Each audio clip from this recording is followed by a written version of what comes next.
إن الحمد لله نحمده ونستعينه ونستغفره ونعوذ بالله من شرور أنفسنا ومن سيئات أعمالنا من يهده الله فلا مضل له ومن يضلل فلا هادي له وأشهد أن لا إله إلا الله وحده لا شريك له وأشهد أن محمدا عبده ورسوله يا أيها الذين آمنوا اتقوا الله حق تقاته ولا تموتن إلا وأنتم مسلمون يا أيها الناس اتقوا ربكم الذي خلقكم من نفس واحدة وخلق منها زوجها وبث منهما رجالا كثيرا ونساء واتقوا الله الذي تساءلون به والأرحام إن الله كان عليكم رقيبا يا أيها الذين آمنوا اتقوا الله وقولوا قولا سديدا يصلح لكم أعمالكم ويغفر لكم ذنوبكم ومن يطع الله ورسوله فقد فاز فوزا عظيما أما بعد إن خير الكلام كلام الله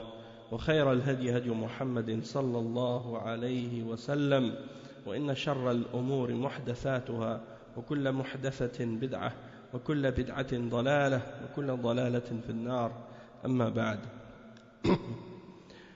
Donc on commence aujourd'hui le cours numéro 48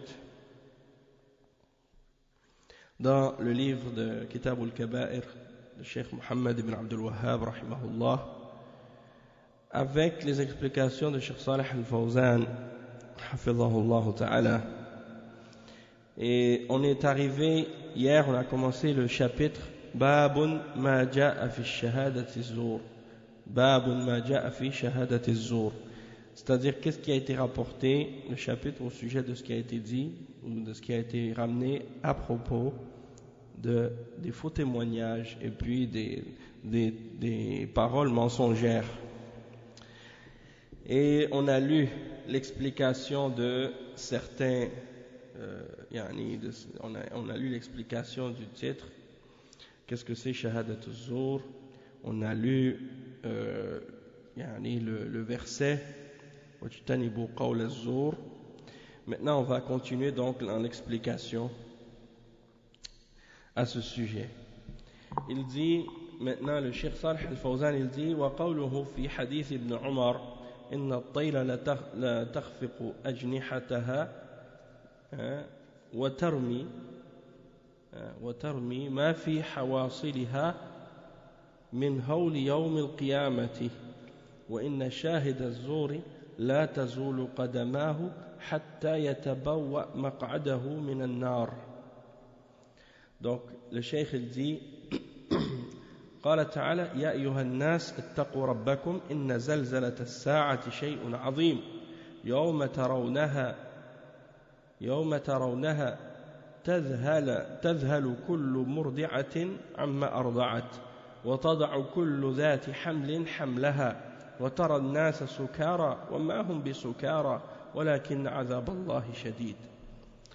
فقيام الساعة أمر عظيم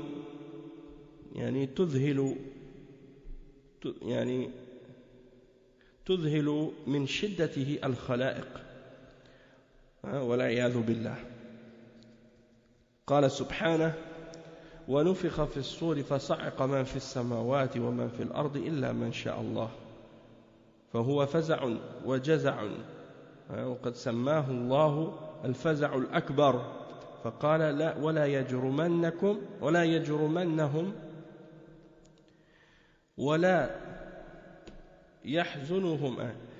يحزنهم الفزع الأكبر. نعم، فقال لا يحزنهم الفزع الأكبر. فمن شدة هوله تكون هذه هي حالة الطيور وهي غير مكلفة ولا ذنوب عليها فما بال المذنبين والكفار والمشركين والعياذ بالله. Donc le cheikh il cite donc la partie du hadith, la première partie du hadith de Ibn Omar radiyallahu anhuma, et c'est un hadith qui est rapporté selon Abu Ya'la dans sa Musnad et par At-Tabarani également, comme on avait dit hier, et Ibn Majah aussi. Et ça dit quoi? Ça dit que l'oiseau, elle bat avec ses ailes et elle lance ce qu'elle a attrapé par la crainte de l'heure du jugement dernier. Donc, il cite le cheikh un exemple de ça dans Surat al-Hajj, parce que ça montre en réalité qu'est-ce qui se passe au jour de l'heure du jugement dernier, le fait que les créatures ont peur. Lorsque l'heure du jugement dernier arrive, les créatures sont effrayées. Et parce que c'est un jour effrayant, c'est un jour effrayant et il y a beaucoup de choses qui se produisent, qui font peur ce jour-là, puisque c'est la fin du monde. Donc, le cheikh il cite le verset 1 et 2 dans Surat al-Hajj. Et dans ces deux versets, on trouve les significations suivantes. Allah subhanahu wa ta'ala dit ce qui signifie: ô homme, craignez votre Seigneur. Le séisme qui précédera l'heure est une chose terrible. Le tremblement de terre qui précédera l'heure du jugement dernier est une chose terrible. Le jour où vous le verrez, toute nourrice, une femme qui est en train d'allaiter son bébé, elle oubliera ce qu'elle allaitait. T'imagines? Ça, tu ne peux pas imaginer. Subhanallah. Une femme qui a un bébé en train de le nourrir, en train de le faire allaiter, boire du lait, et puis elle le laisse, puis elle oublie son bébé. Ça, c'est impossible. C'est juste pour montrer en fait à quel point ce jour-là est terrible. Parce que ce jour-là est tellement terrible que même ça, des choses comme ça, on va le voir. Une femme qui allaite, elle laisse son bébé comme ça. Et toute femelle enceinte avortera ce qu'elle portait. Donc ça veut dire toute femme enceinte ou des femmes qui ont un bébé, ou même tout ce qui avait comme qu'elle porte dans son ventre, ça sort. Même si c'est pas le terme. Et tu verras les gens ivres. Ils marchent comme s'ils sont ivres, mais ils ne sont pas ivres. Mais le châtiment d'Allah est dur. Donc ça, c'est l'exemple de ce qui est mentionné pour montrer à quel point ce jour-là est terrible. Et le cheikh, il dit donc, quand l'heure du jugement dernier va être établie, c'est quelque chose de grave, c'est quelque chose de sérieux, et les gens seront effrayés à cause de la dureté des événements. Et le cheikh il mentionne un autre verset dans lequel Allah subhanahu wa ta'ala dit: et on soufflera dans le clairon, et tout ce qui est dans les cieux, tout ce qui est vivant dans les cieux et sur la terre sera foudroyé, excepté celui que Allah a voulu. Donc il y a une crainte et une peur, une épouvante ce jour-là. Les gens sont effrayés. Et Allah subhanahu wa ta'ala, il l'a appelé Al-Faza'ul Akbar. La grande crainte, la grande épouvante, la grande peur. Et c'est le verset 103 dans Surat Al-Anbiya. Allah subhanahu wa ta'ala, il dit à propos il mentionne, il dit: La yahzunuhum al-faza'ul akbar. Donc on va lire l'explication de qu'est-ce que le cheikh il explique à ce sujet-là après. Donc le verset 103 dans Surat Al-Anbiya qui dit ce qui signifie: la grande terreur ne les affligera pas. Et ça fait allusion à ceux qui étaient précédemment promis, en seront écartés ceux qui étaient précédemment promis de belles récompenses de notre part, c'est-à-dire les gens qui ont fait des bonnes œuvres. Inna alladhina sabaqat lahum minna al-husna ulaika anha mub'adun. Ils seront écartés de l'enfer. Et après Allah il dit: la yasma'una hasisaha wa hum fi mashtahat anfusuhum khalidun. Ils n'entendront pas son sifflement et jouiront éternellement de ce que leur âme désire. Et après il dit: la yahzunuhum al-faza'u al-akbar wa tatalaqahum al-mala'ikatu hadha yawmukum alladhi kuntum tu'adun. Et après, Allah subhanahu wa ta'ala dit dans le verset suivant, la grande terreur ne les affligera pas, et les anges les accueilleront. Voici le jour qui vous a été promis. Donc, ça c'est pour dire qu'il y a une grande terreur ce jour-là. Hein, et ceux qui ont été pieux et qui ont eu la crainte d'Allah subhanahu wa ta'ala, ils ne seront pas affligés par cette grande terreur. Il dit le cheikh ensuite que à cause de la grande peur et la grande crainte de ce jour-là, même les oiseaux, hein, ils vont laisser ce qu'ils ont attrapé comme nourriture. Ça c'est avant lorsque l'heure du jugement dernier est établie, que la fin du monde commence. Et le cheikh il dit, malgré que les oiseaux ne sont pas mukallaf, les oiseaux ils n'ont pas de péché, hein? Ils ne sont pas responsables de qu'est-ce qu'ils font. C'est des créatures d'Allah qui suivent leur instinct. Ils n'ont pas d'ordre ou d'interdiction, ils n'ont pas de péché comme les êtres humains. Mais malgré tout, ils ont peur. Alors le cheikh il dit, alors que dire des pécheurs, que dire des kuffars, que dire des mushrikines, wal'iyadhu billah, hein, ça c'est grave. Si c'est l'état avec les créatures comme les animaux et les oiseaux, ils ont peur, donc comment imaginer l'état des pécheurs, des mécréants et des mushrikines à cette époque, à ce moment-là, hein, que Allah nous préserve de ça. Après le cheikh il dit, wa qawluhu fi hadith ibn Umar رضي الله عنهما إن شاهد الزور لا تزول قدماه حتى يتبوأ مقعده من النار. وهذا هو الشاهد من الحديث، وهذا وعيد شديد لشاهد الزور أن مصيره إلى النار، فيجب على المسلم أن يتجنب شهادة الزور. وقد ورد أن النبي صلى الله عليه وسلم سئل عن الشهادة فقال هل ترى الشمس؟ قال نعم. قال على مثلها فاشهد فلا تشهد إلا إذا كنت متيقنا لما تشهد به. قال تعالى إلا من شهد بالحق وهم يعلمون. أما إذا لم تكن متيقنا ولكن تكن عالما بما تشهد به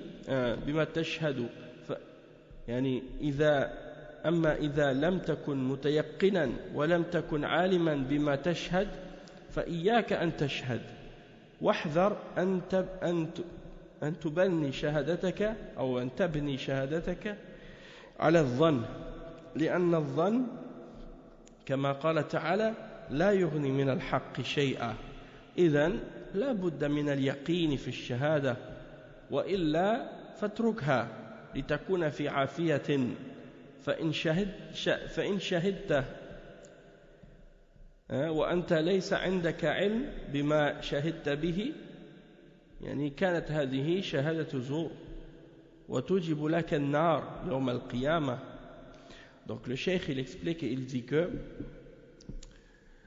la parole du prophète sallallahu alayhi wa sallam dans la suite de ce hadith de Ibn Umar radiyallahu anhuma, il dit que la personne qui fait un faux témoignage, ses jambes ne vont pas glisser jusqu'à ce son pied ne va pas glisser jusqu'à ce qu'il voit sa place en enfer. Son pied ne va pas glisser jusqu'à ce qu'il voit sa place en enfer. Et il dit, c'est ça le témoignage, le point important dans ce hadith-là qu'on voulait mentionner, puisque c'est relié directement au sujet du chapitre. Et il y a dans ça une menace sévère pour la personne qui témoigne de façon mensongère et qui fait des faux témoignages, que sa destination sera l'enfer. Et donc, il est important pour que le musulman, c'est obligatoire que le musulman s'écarte des faux témoignages. Et il a été rapporté du prophète sallallahu alayhi wa sallam qu'on lui a posé la question au sujet du témoignage. Alors, le prophète sallallahu alayhi wa sallam a répondu en disant, est-ce que tu vois le soleil? Et la personne a répondu, oui, je le vois. Il dit, c'est de cette manière-là que tu dois témoigner. Hein? Quand je te dis, est-ce que tu vois le soleil? Tu dis oui, je le vois. La même manière que tu dis oui, je le vois, le soleil, c'est de cette façon-là quand on te demande de témoigner que tu dois témoigner. Si tu témoignes, tu dois être certain de qu'est-ce que tu témoignes. Hein? Et le cheikh il dit ne témoigne pas à moins que tu sois certain de ce à propos de quoi tu témoignes. Il dit, Allah subhanahu wa ta'ala mentionne dans le verset 86 dans Surat Az-Zukhruf, il dit excepté celui qui témoigne de la vérité alors qu'ils savent. Excepté ceux qui témoignent de la vérité alors qu'ils savent. Donc celui qui témoigne et qui n'est pas certain à propos de la chose au sujet de laquelle il témoigne, ou il n'a pas de connaissance à propos de la chose au sujet de laquelle il témoigne, alors dans ce cas-là, il ne doit pas témoigner. Hein?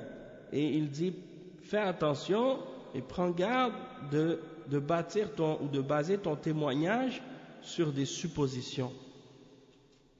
Hein? Sur des suppositions ou des choses incertaines. Parce que, comme Allah subhanahu wa ta'ala il le dit dans le verset 36 dans Surat Yunus, hein, le verset 36 dans Surat Yunus, Allah subhanahu wa ta'ala dit Inna al-dhanna la yughni min al-haqqi shay'a. C'est-à-dire que les suppositions ne peuvent rien rajouter à la vérité. Les suppositions et les conjectures, ça ne peut rien ajouter à la vérité. Donc, il faut que la personne, quand elle témoigne, il faut qu'elle témoigne avec certitude, avec conviction et certitude. Sinon, laisse tomber le témoignage. Comme ça, au moins, tu vas être épargné. Hein? Tu vas être épargné du péché, tu vas être épargné du doute. Hein? Tu fais un témoignage, puis tu n'es pas certain. Tu dis, ah oui, je pense que je l'ai vu faire ça, mais je ne suis pas sûr. Je l'ai vu, il est sorti, il a fait ça, il est allé là-bas. Hein? Je pense qu'il a fait ça, mais je ne suis pas certain. Non. Si tu ne sais pas, si tu n'es pas certain, alors parle pas. C'est mieux de ne pas témoigner du tout. Exactement. Tu dis, je ne sais pas. Hein? Plutôt que de commencer à dire des choses, tu fais des conjectures, tu supposes des choses, tu n'as aucune preuve, hein, tu n'es pas certain, donc c'est mieux de te taire dans ce cas-là. Et sinon, le cheikh il dit, sinon tu laisses tomber. Hein, tu laisses tomber le témoignage si tu n'es pas certain. Et il dit, فَإِنْ شَهِدْتَ وَأَنْتَ لَيْسَ عِنْدَكَ عِلْمٍ, si tu témoignes alors que tu n'as pas de science, à propos de la chose au sujet de laquelle tu témoignes, eh bien ça c'est un faux témoignage dans ce cas-là, et tu mérites dans ce cas-là l'enfer au jour de la résurrection. إذ وأما الحديث الآخر الذي أورده المصنف رحمه الله في هذا الحديث في هذا الباب فهو حديث أبي بكر رضي الله عنه فقد جاء في الصحيحين وفيه أن النبي صلى الله عليه وسلم قال ألا أنبئكم بأكبر الكبائر 3 مرات قالوا بلى يا رسول الله قال الشرك وعقوق الوالدين وكان متكئا فجلس فقال ألا وقول الزور وشهادة الزور قول الزور وشهادة الزور فما زال فما زال بقولها حتى قلت ليته يسكت أي إشفاقا عليه لما رأى من تأثره صلى الله عليه وسلم عند إلقاء هذه الكلمة مما يدل على خطرها. Donc le cheikh il dit que l'autre hadith qui a été mentionné, c'est un hadith qui est rapporté par Al-Bukhari et Muslim selon Abi Bakra, un des compagnons du prophète sallallahu alayhi wa sallam qui s'appelle Abu Bakra. C'est pas Abu Bakr, c'est Abu Bakra, c'est un autre compagnon. Et ce hadith-là, donc il dit que le prophète sallallahu alayhi wa sallam, il a dit aux compagnons, est-ce que vous voulez que je vous informe du plus grand des grands péchés?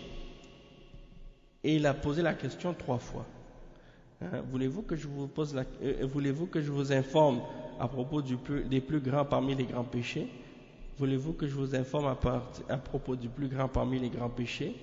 Voulez-vous que je vous informe à propos du plus grand parmi les grands péchés? Ils ont dit oui, certes, ô messager d'Allah. Alors le messager d'Allah, sallallahu alayhi wa sallam, il a dit, premièrement, ash-shirk. Le premier, c'est ash-shirk, parce que c'est le plus grand péché. Ensuite, il a dit, uquq al-walidayn, c'est-à-dire de désobéir aux parents, d'être désobéissant envers les parents. Et il était assis, allongé sur le côté, et il s'est assis, s'est mis en position assise. Il était allongé et il s'est assis. Et il a dit, Ala wa qawl az-zur wa shahadatu az-zur. Ala wa qawl az-zur wa shahadatu az-zur. Ala wa qawl az-zur wa shahadatu az-zur. Ala wa qawl az-zur wa shahadatu az-zur. Ala wa qawl az-zur wa shahadatu az-zur. Et là, à ce moment-là, le rapporteur du hadith, il dit, il a continué à le dire jusqu'à ce que je me dise si seulement il pouvait cesser. Si seulement il pouvait cesser de le dire et ne plus le dire. Pourquoi? Par pitié pour le prophète sallallahu alayhi wa sallam, lorsqu'il voit à quel point le prophète sallallahu alayhi wa sallam était affecté par cette parole-là. Et donc ça montre en même temps le danger de ce péché-là. Shahadat az-zur, le faux témoignage, ou al-qawl az-zur, c'est la parole mensongère. Et donc le cheikh il explique, il dit que al-kabiratul ula ash-shirku billah, فهو عبادة غير الله عز وجل لأن العبادة حق لله لا يشرك معه أحد وهذا أعظم الذنوب. والكبيرة الثانية عقوق الوالدين، فالواجب بر الوالدين والإحسان إليهم، وحق الوالدين يأتي بعد حق الله تعالى، وعقوقهما يأتي بعد الشرك بالله في المرتبة. والمراد بالعقوق القطيعة، والعاق هو القاطع لوالديه غير البار بهما، وهو من أكبر الكبائر بعد الشرك. Donc le cheikh il explique premièrement, le premier parmi les grands péchés qui est mentionné dans le hadith, c'est le shirk avec Allah, faire le shirk, c'est-à-dire d'adorer autre que Allah subhanahu wa ta'ala, parce que l'adoration est un droit exclusif d'Allah seul et on ne doit rien associer avec lui. Donc ça c'est le plus grand de tous les péchés, shirk billah. Le deuxième parmi les grands péchés qui est mentionné dans le hadith, c'est le mauvais comportement envers les parents et d'agir mal envers les parents. Ça c'est le deuxième. Il dit l'obligation c'est d'être bon envers les parents, de bien agir envers les parents. Et ça c'est un des droits des parents qui vient après le droit d'Allah subhanahu wa ta'ala. Donc le droit des parents, il vient après le shirk dans le degré, c'est-à-dire le fait d'être mauvais avec les parents, de désobéir aux parents ou d'être désobéissant envers les parents. Ça c'est un péché qui vient tout de suite après le shirk avec Allah subhanahu wa ta'ala. Et qu'est-ce qu'on veut dire par al-uquq en arabe? Ça veut dire le fait de couper. Et il dit que le cheikh il dit al-qat'iyya, al-qat'iyya, na'am, al-qat'iyya. Il dit al-aq huwa al-qati'u li walidayhi. Donc la personne qui est aq en arabe, c'est-à-dire celle qui agit mal envers ses parents, qui coupe ses parents, qui coupe la relation avec ses parents, qui n'est pas bon avec ses parents. Et ça c'est un parmi les plus grands péchés après le shirk. Et il dit والكبيرة الثالثة شهادة الزور. وفي الحديث أنه صلى الله عليه وسلم كان متكئا ثم لما أراد أن يذكر قول الزور جلس واعتدل لأهمية الأمر فيعني غيرت هيئة جلوسه غيرت يعني هيئة جلوسه ثم ردد الكلام. وهذا فيه حالتان للرسول صلى الله عليه وسلم. الحالة الأولى أنه غير جلسته صلى الله عليه وسلم، والحالة الثانية أنه كرر وردد هذه الكلمة، وهذا مما يدل على غلظ شهادة الزور. فلماذا فعل الرسول صلى الله عليه وسلم ذلك عند قوله ألا وشهادة الزور ولم يفعل ذلك عند قوله الشرك؟ الجواب: لأن الشرك يتجنبه المسلم بإسلامه، وكذلك عقوق الوالدين يتجنبه أيضا بمروءته ودينه، ولكن شهادة الزور قد يتساهل فيه يظن أنه يفعل ذلك لأجل المساعدة أو للحمية، أو يظن أنه لا يلزم من شهادته هذه مسؤولية أمام الله تعالى. ولكون مفسدة الزور متعدية إلى غير الشاهد اهتم صلى الله عليه وسلم بالتحذير منها، بخلاف الشرك فإن مفسدته قاصرة غالبا على المشرك. فلذلك غلظ الرسول صلى الله عليه وسلم من شأنها، لأنها مما يتساهل بها الناس، وأبدى لها اهتماما خاصا، وهذا يدل على أن شهادة الزور من أكبر الكبائر. Donc le cheikh il termine en disant que le troisième péché qui est mentionné parmi les grands péchés dans ce hadith, c'est wa alaykum salam wa rahmatullahi wa barakatuh. Donc le troisième grand péché qui est mentionné dans ce hadith, c'est le faux témoignage. Et il dit que dans le hadith, le prophète sallallahu alayhi wa sallam, il était allongé, et lorsqu'il a voulu mentionner la parole mensongère et le faux témoignage, il s'est redressé et il s'est mis en position assise. Donc le cheikh il dit ensuite, il a répété la parole qu'il disait plusieurs fois, ala qawl az-zur, ala wa shahadatu az-zur. Donc ça c'est deux états du prophète sallallahu alayhi wa sallam. La première état, c'est qu'il a changé de position. Il était allongé, il s'est assis. La deuxième état, c'est qu'il a répété la même parole plusieurs fois. Donc il dit le cheikh que ça c'est qu'est-ce qui montre la sévérité et la gravité du faux témoignage dans l'islam. Et c'est pour cette raison que le prophète sallallahu alayhi wa sallam, il a fait ça lorsqu'il a commencé à mentionner certes le faux témoignage, certes la parole mensongère, il a réagi ainsi parce que c'est grave ce péché-là. Et le cheikh il dit pourquoi il n'a pas fait ça lorsqu'il a dit le shirk? On sait que le shirk c'est le plus grave péché, le plus grand des péchés. Donc pourquoi le prophète sallallahu alayhi wa sallam, quand il a mentionné le shirk, il n'a pas commencé par le fait de s'asseoir, puisque c'est le plus grand des péchés? Le cheikh il répond à cette question-là et il dit parce que le shirk, tous les musulmans en se convertissant à l'islam ou en acceptant l'islam, ils s'écartent du shirk. De même que le mauvais comportement envers les parents, ils s'en écartent par le bon comportement, puis par sa religion. Tandis que le faux témoignage, les gens des fois ils prennent ça à la légère et ils peuvent parfois penser qu'ils vont le faire pour aider quelqu'un ou bien pour défendre quelqu'un qui, à cause du lien de famille qu'ils ont avec lui ou de la parenté ou de la tribu ou des choses comme ça. Donc il dit ouais, je vais témoigner pour te donner un coup de main, je vais témoigner en ta faveur, alors les gens pensent que c'est quelque chose de bien qu'ils font, alors que c'est un faux témoignage. Alors les gens peuvent à cause de ça penser que c'est pas grave ou que c'est moins grave, que c'est pas un grave péché.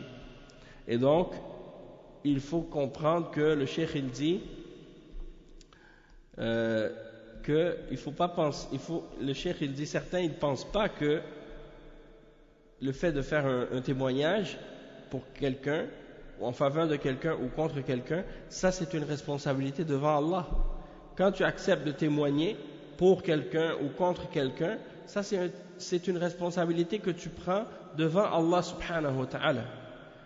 Et il faut aussi comprendre que les méfaits du faux témoignage, ils vont avoir des répercussions. Ils vont avoir des répercussions sur autre que la personne qui témoigne. Ça va avoir des effets sur la personne contre qui tu témoignes, si tu témoignes contre quelqu'un, et si tu témoignes pour quelqu'un de façon mensongère, ça veut dire que, en plus de ça, tu vas témoigner en faveur de quelqu'un de façon injuste, tu vas priver la personne contre qui tu as témoigné de son droit. Et tu vas donner le droit de cette personne à quelqu'un qui ne mérite pas. Parce que tu vas le défendre avec des mensonges, avec des fausses paroles. Donc ça c'est grave. Et le cheikh il dit donc que c'est pour cette raison-là que le prophète sallallahu alayhi wa sallam il a donné à ça beaucoup d'importance et il a averti contre ça. Il dit, tandis que le shirk, la plupart du temps, le méfait du shirk ne touche que celui qui le commet lui-même. Et c'est pour cette raison-là que le faux témoignage, le prophète sallallahu alayhi wa sallam, il a été très sévère envers celui-là, et il a dit من شأنها أنها يتساهل الناس بها يتساهل بها الناس. Les gens ils le prennent à la légère, et donc c'est pour ça qu'il lui a donné une importance particulière dans ce hadith-là qui montre la sévérité de ce péché-là et que c'est un des plus grands péchés parmi les grands péchés. Ensuite, le cheikh il dit, et là, ok, je regarde l'heure en même temps. Il dit le cheikh, Babun ma ja'a fil yamin al-ghamus. Fil yamin al-ghamus. Ok. Al-yamin al-ghamus. Là, qu'est-ce qu'on est en train de parler? En fait, on est en train de parler des serments. Des serments. Lorsque quelqu'un fait un serment, wa alaykum salam wa rahmatullahi wa barakatuh. Comment ça va, Athman? Bikhair? Masha'Allah, barakallahu fik. Alhamdulillah. Donc, al-yamin al-ghamus. Al-yamin, c'est la droite. En arabe, al-yamin, ça veut dire la droite. Shimal, c'est la gauche. Al-yamin, shimal. Al-yamin, on utilise pour désigner la main droite ou le côté droit, mais on désigne aussi pour désigner le serment. Parce que quand tu fais un serment, en général, tu lèves ta main droite. Donc, c'est pour ça qu'on l'appelle al-yamin, en arabe, le serment. Al-ayman, le pluriel c'est al-ayman. Et al-ghamus, on va expliquer qu'est-ce que ça veut dire par la suite, après avoir mentionné les hadiths à ce sujet-là. Le cheikh il dit عن ابن مسعود رضي الله عنه مرفوعا من حلف على مال امرئ مسلم بغير حقه لقي الله وهو عليه غضبان ثم قرأ علينا رسول الله صلى الله عليه وسلم إن الذين يشترون بعهد الله وأيمانهم ثمنا قليلا. Après il dit ولمسلم عن أبي أمامة رضي الله عنه مرفوعا من اقتطع حق امرئ مسلم بغير حق لقي الله وهو عليه غضبان. وفي رواية فقد أوجب الله له النار وحرم عليه الجنة. وقال رجل وإن كان شيئا يسيرا يا رسول الله قال وإن كان قضيبا من أراك. Donc ça c'est deux hadiths qui ont été mentionnés. Le premier hadith c'est le hadith qui est rapporté sur Ibn Mas'ud radiyallahu anhu, que le prophète sallallahu alayhi wa sallam a dit celui qui jure, qui fait un serment à propos de des biens d'un musulman ou de l'argent d'un musulman injustement, c'est-à-dire il jure que cet argent-là lui appartient, alors que ça lui appartient pas, ça appartient à quelqu'un d'autre, il va rencontrer Allah subhanahu wa ta'ala alors que Allah est en colère contre lui. Puis il a cité le verset 77 dans Surat Al-Imran. Et le verset en question, il dit ce qui signifie: ceux qui vendent à vil prix leur engagement avec Allah ainsi que leur serment n'auront aucune part de l'au-delà. Et Allah ne leur parlera pas, ni ne les regardera au jour de la résurrection, ni ne les purifiera, et ils auront un châtiment douloureux. Donc le verset au complet c'est ça.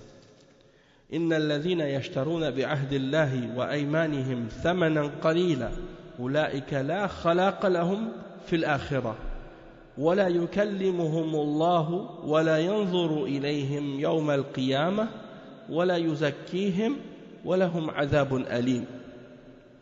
Donc ça, ce qui signifie, qu'est-ce qu'on a dit? Ceux qui vendent à vil prix leur engagement avec Allah ainsi que leur serment, ils n'auront aucune part dans l'au-delà.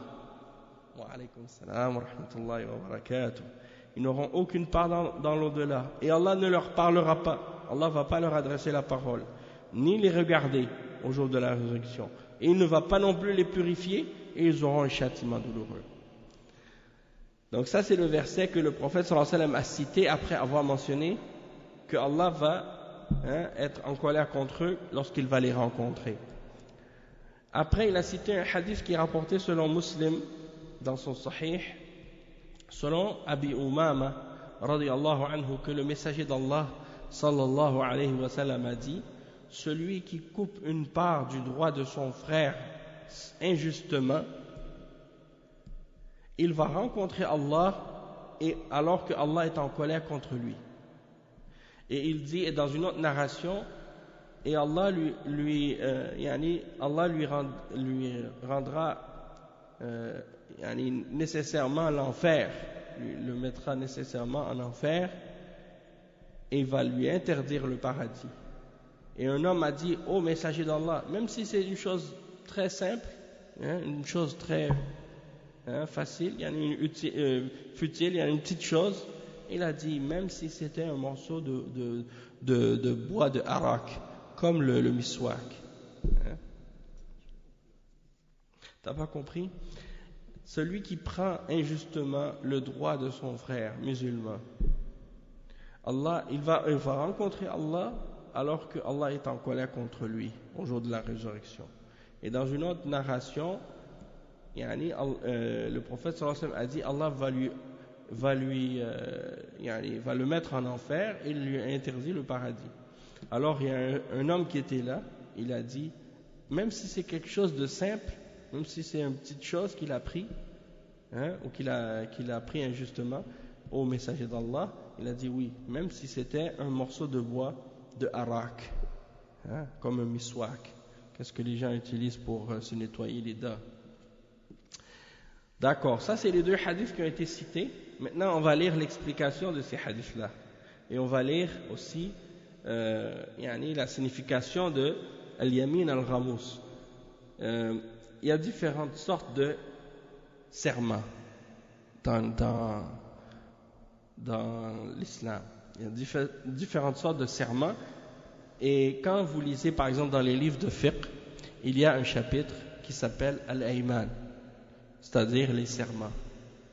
Et le serment dans l'islam, il a une place très importante parce que c'est quelque chose qui est employé, utilisé même à la cour, au tribunal, pour quand quelqu'un par exemple il se défend de quelque chose, il peut faire un serment pour jurer par Allah qu'il a été véridique ou des choses de ce genre. Et même chez les kuffars aujourd'hui, dans les tribunaux, c'est la même chose.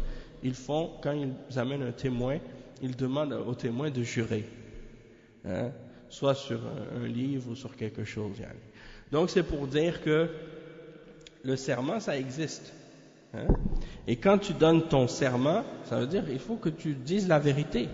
Si tu fais un serment puis que tu mens, c'est un péché beaucoup plus grave que si tu dis un mensonge sans faire un serment. Hein? Tu fais un serment par Allah, tu jures par Allah de dire la vérité, puis en plus tu mens par la suite, c'est plus grave parce que tu as invoqué le nom d'Allah dans ce mensonge-là. Hein? Et le cheikh il dit وَمِنَ الْكَبَائِرِ أيضا الْيَمِينَ الْغَمُوسِ واليمين الغموس هي اليمين التي يحلف صاحبها على أمر ماض وهو كاذب متعمد كأن يقول والله إن هذه السلعة اشتريتها بكذا وكذا وهو كاذب ليغرر بالزبون أو أن قيمتها كذا وكذا ويحلف بالله كاذبا وسميت غموسا لأنها تغمس صاحبها غمسا بالإثم ثم في نار جهنم والعياذ بالله. Donc, parmi les grands péchés, il y a le serment qui est al-ghamous. Ghamous, dans la langue arabe, si on le traduit, ça veut dire quelque chose qui est trempé, qui est plongé ou trempé dans quelque chose. Hein? Quand on dit une ramassa fil ma ou fi shay, c'est-à-dire tu t'es disons trempé dans l'eau, t'es plongé dans l'eau, tu t'es imbibé ou comme plutôt tu t'es trempé dans l'eau, hein, tu t'es trempé dans l'eau. Donc le serment trempé si on le traduit littéralement. Et le cheikh il explique que ce genre de serment c'est quoi?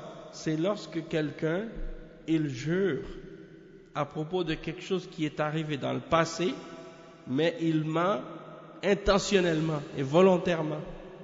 Comme par exemple quelqu'un qui dit « Je te jure par Allah que cette marchandise, je l'ai achetée à tel prix. » Et il dit ça de cette façon pour tromper le client.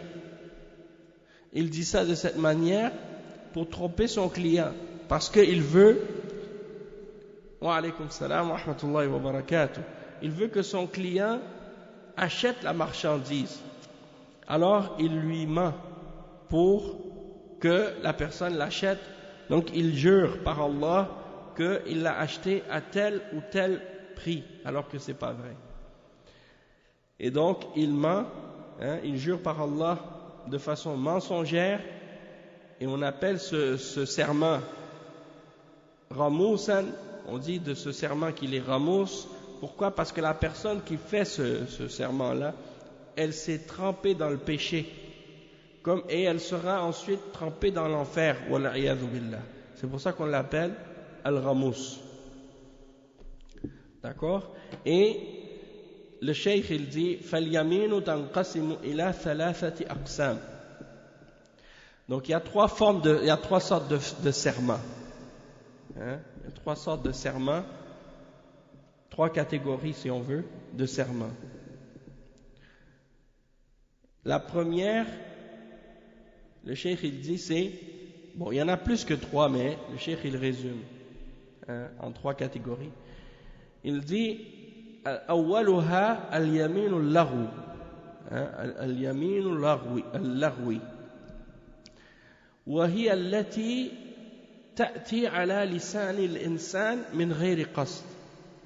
عن عائشة رضي الله عنها قالت أنزلت هذه الآية لا يؤاخذكم الله باللغو في أيمانكم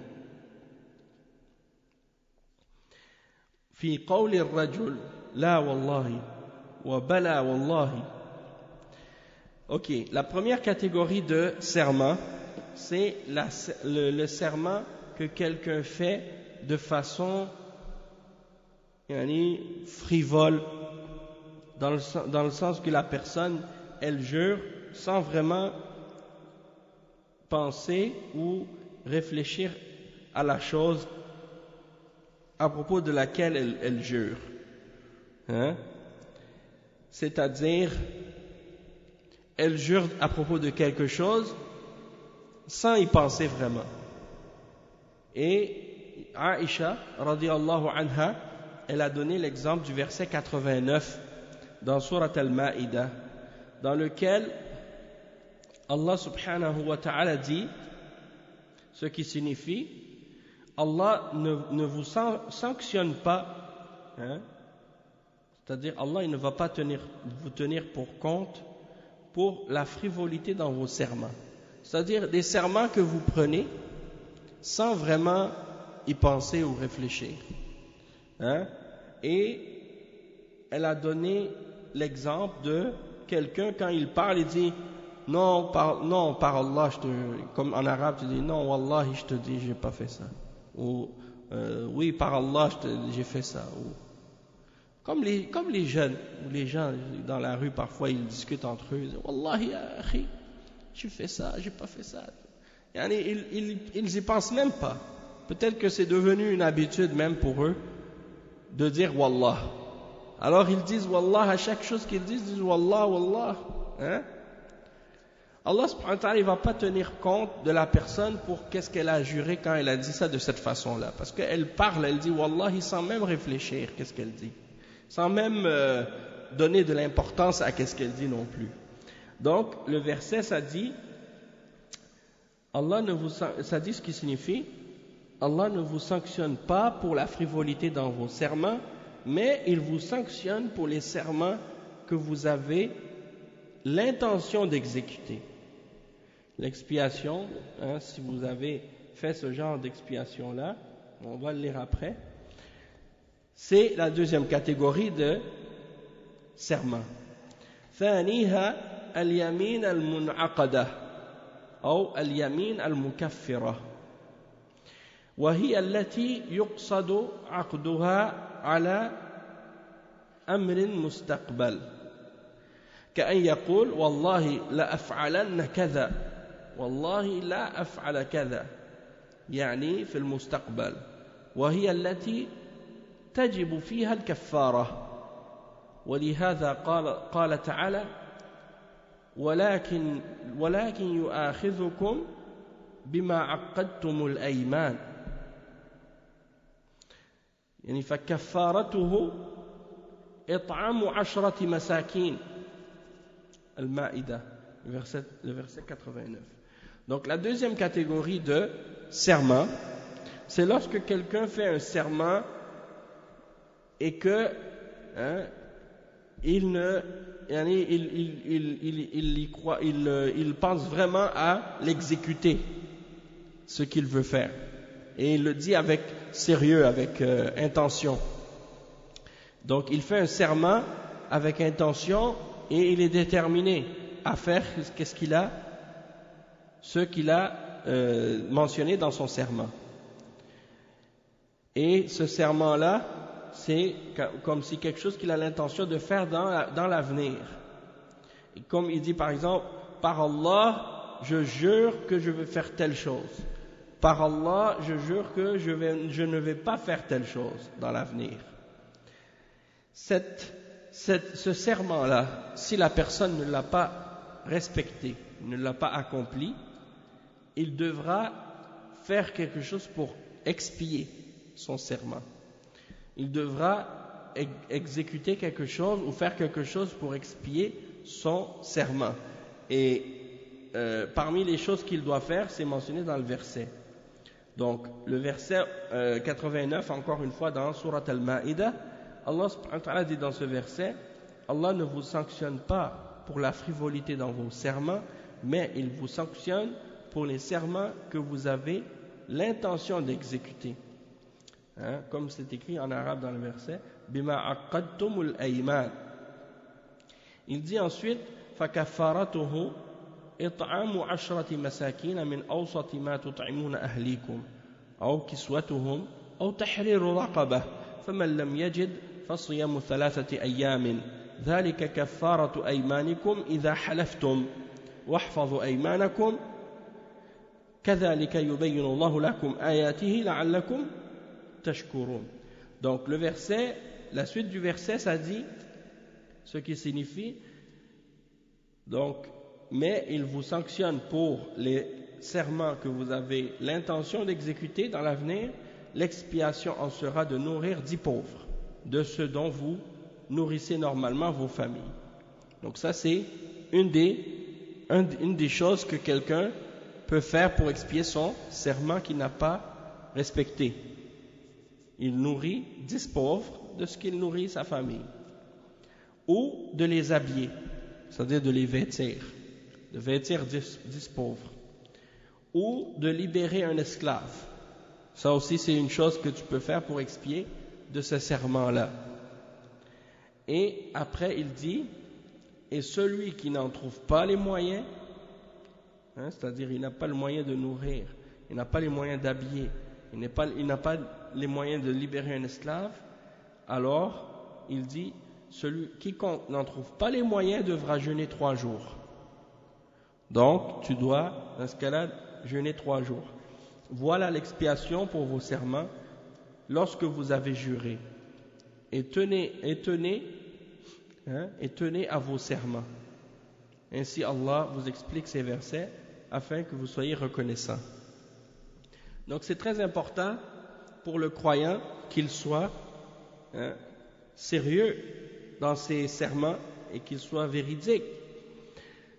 La troisième catégorie de serment qui est mentionnée par le cheikh, il dit ثالثها اليمين الغموس وهي الحلف على أمر ماض كاذبا متعمدا وهذه ليست فيها كفارة وإنما فيها التوبة إلى الله عز وجل والاستغفار فإذا لم يتوب الإنسان منها فإنها تغمسه في الإثم ثم في النار كأن يحلف أنه رأى فلانا يفعل كذا وهو لم يراه أو يحلف على سلعة أن ثمنها علي بكذا وهو كاذب متعمدا لذلك فهذه هي اليمين الغموس التي تجري على ألسنة كثير من التجار والباعة في الأسواق يروجون بها سلعتهم. Donc le cheikh il dit la troisième catégorie de serment c'est le faux serment, le serment mensonger, le serment qui enfonce la personne ou fait tremper la personne dans le péché et dans l'enfer. Et c'est le fait de jurer à propos de quelque chose qui s'est produit dans le passé de façon mensongère et intentionnelle, volontairement. Et ce genre de serment, il n'y a pas d'expiation spécifique pour le pardonner ou pour le faire pardonner. La seule expiation ou la seule chose qu'il faut faire lorsque quelqu'un a fait un faux serment, c'est qu'il doit se repentir à Allah subhanahu wa ta'ala et demander pardon à Allah subhanahu wa ta'ala. Si la personne ne s'est pas repentie de son serment mensonger, eh bien dans ce cas-là, il a été trempé dans le péché. Il s'est enfoncé dans le péché, puis dans l'enfer par la suite. Il sera trempé dans l'enfer à cause de ça. Comme par exemple la personne qui jure en disant « j'ai vu telle ou telle personne » alors qu'elle ne l'a pas vue.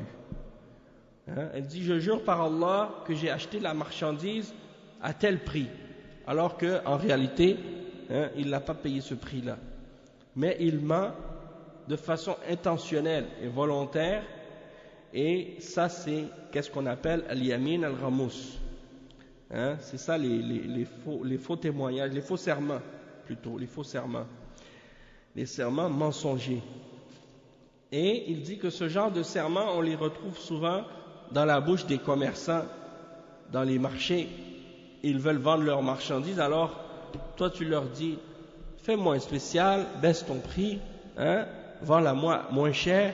Il lui dit je te jure par Allah je l'ai acheté tel prix, je ne peux pas baisser le prix, je te jure par Allah je l'ai acheté à ce prix là, alors que c'est pas vrai.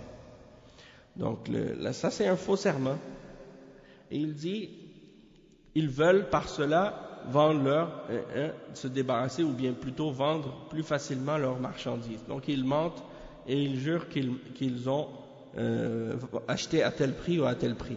Le cheikh il dit وقد جاء في الحديث أن من الذين لا ينظر الله إليهم يوم القيامة ولا يزكيهم ولهم عذاب أليم والمنفق سلعته بالحلف الكاذب لا يشتري إلا بيمينه ولا يبيع إلا بيمينه وقال عليه الصلاة والسلام الحلف منفقة للسلعة ممحقة للبركة.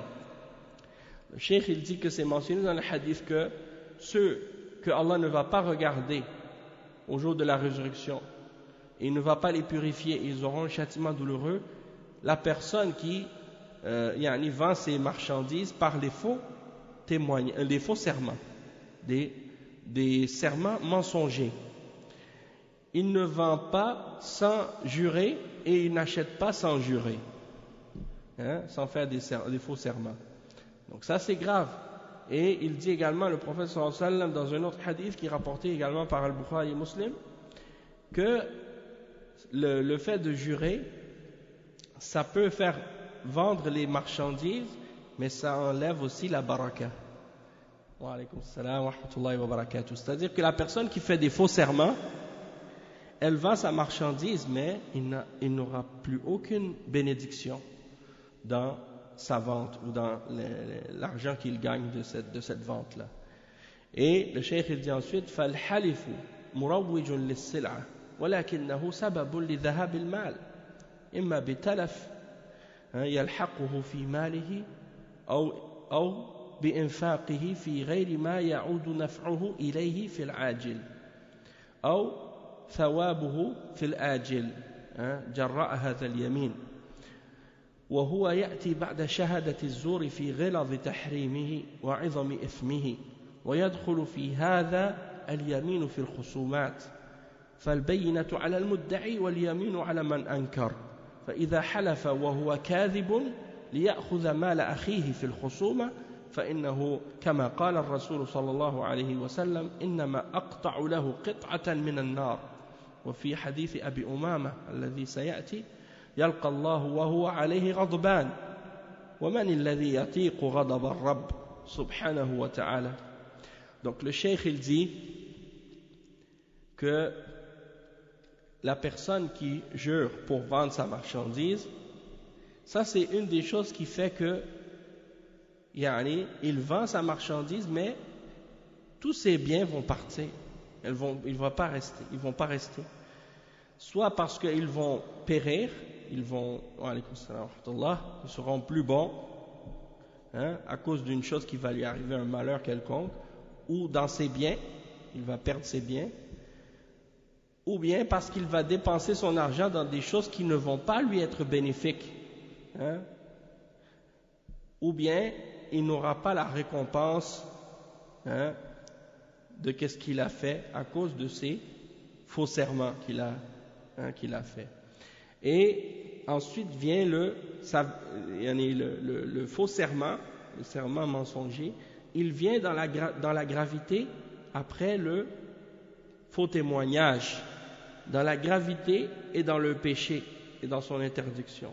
C'est aussi grave que le faux témoignage, parce que ça rentre également dans les serments que quelqu'un fait lorsqu'il y a un conflit entre deux personnes et qu'il doit témoigner dans le tribunal, on le fait faire un serment, on le fait jurer, et il dit que la personne qui prétend que le bien lui appartient ou quelque chose lui appartient, il va amener sa preuve ou son témoin, et le serment est c'est la personne qui nie, elle doit faire un serment pour dire non, je jure que cette chose, qu'est-ce qu'il dit, c'est pas vrai.